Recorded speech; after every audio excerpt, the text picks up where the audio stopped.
Truck ভর্তি করে বিনামূল্যে বিতরণের বই নিয়ে যাচ্ছিল একটি চক্র। গোপন খবরের ভিত্তিতে ট্রাকে তল্লাশি চালায় পুলিশ। ট্রাকটিতে পাওয়া যায় ৯,০০০ বই, যার সবই ২০২৫ সালের অষ্টম, নবম ও দশম শ্রেণীর বাংলা, ইংরেজি ও গণিত বই।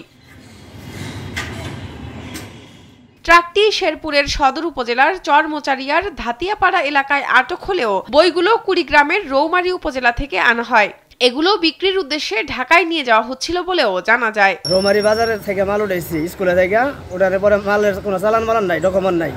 এটা আমি মহাজনকে জানাইছি যে ভাই এটা তো কোনো চালান মালান নাই, কোনো ডকুমেন্ট নাই, তাহলে এটা কি করা যায়? মহাজন আমার বলছে যে গাড়ি তোমার বাড়ির সামনে রাখে দাও, এনে থেকে পরে এটা সমাধান করবো। ইডেন বে কক্সবাজার সমুদ্র সৈকতের উপর নিজেদের একটি ঠিকানা। মাত্র ৫ লাখ টাকায় আপনিও হয়ে যেতে পারেন এই হোটেলের মালিক। মিটিয়ে ভাড়াইছি, পাটানির পরে রাত্রেবেলা গাড়ি লুড হয়েছে।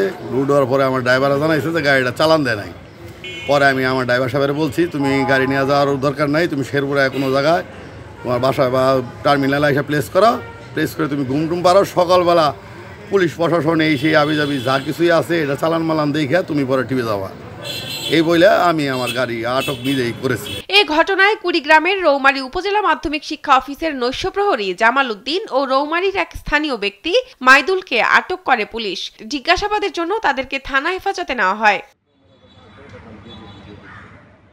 এ ব্যাপারে রৌমারী সিজি জামান সরকারি উচ্চ বিদ্যালয়ের ভারপ্রাপ্ত প্রধান শিক্ষক মোহাম্মদ গিয়াসউদ্দিন জানান, বইগুলো সিজি জামান বিদ্যালয় থেকে নেওয়া হয়েছে বলে গণমাধ্যমে প্রচার করা হলেও মূলত ২০২১ সাল থেকে সিজি জামানের একটি ভবন উপজেলা মাধ্যমিক শিক্ষা অফিসের গুদাম হিসেবে ব্যবহার করা হচ্ছে।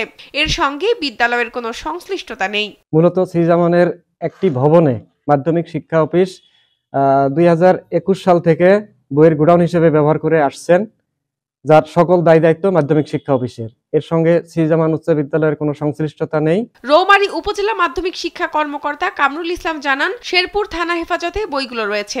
ইতোমধ্যে নৈশ প্রহরীকে রৌমারী থানা হেফাজতে নেওয়া হয়েছে। পুলিশের জিজ্ঞাসাবাদ শেষে বিস্তারিত জানা যাবে। শেরপুর থানা হেফাজতে আছে। এখানে আমাদের নৈশ প্রহরী জামাল উদ্দিনের নাম সেখানে তার স্বীকার করেছে এবং জামাল উদ্দিনকে ইতিমধ্যে আমাদের থানা হেফাজতে নেওয়া হয়েছে এবং তাকে জিজ্ঞাসাবাদ চলছে। জিজ্ঞাসাবাদ শেষে আমরা বিস্তারিত জানতে পারবো। শেরপুরের পুলিশ সুপার আমিনুল ইসলাম জানান, বইগুলো ঢাকায় নিয়ে যাওয়া হচ্ছিল। এই ঘটনার সাথে যারা জড়িত তাদের সকলকে আইনের আওতায় আনা হবে। প্রাথমিকভাবে আমরা যেটুকু জানতে পেরেছি যে এই বিনামূল্যে বিতরণের জন্য সরকার কর্তৃক প্রেরিত এই বইগুলো আসলে দুষ্কৃতিকারী কর্তৃক পাচার হচ্ছিল, যেটি আমরা আটক করেছি।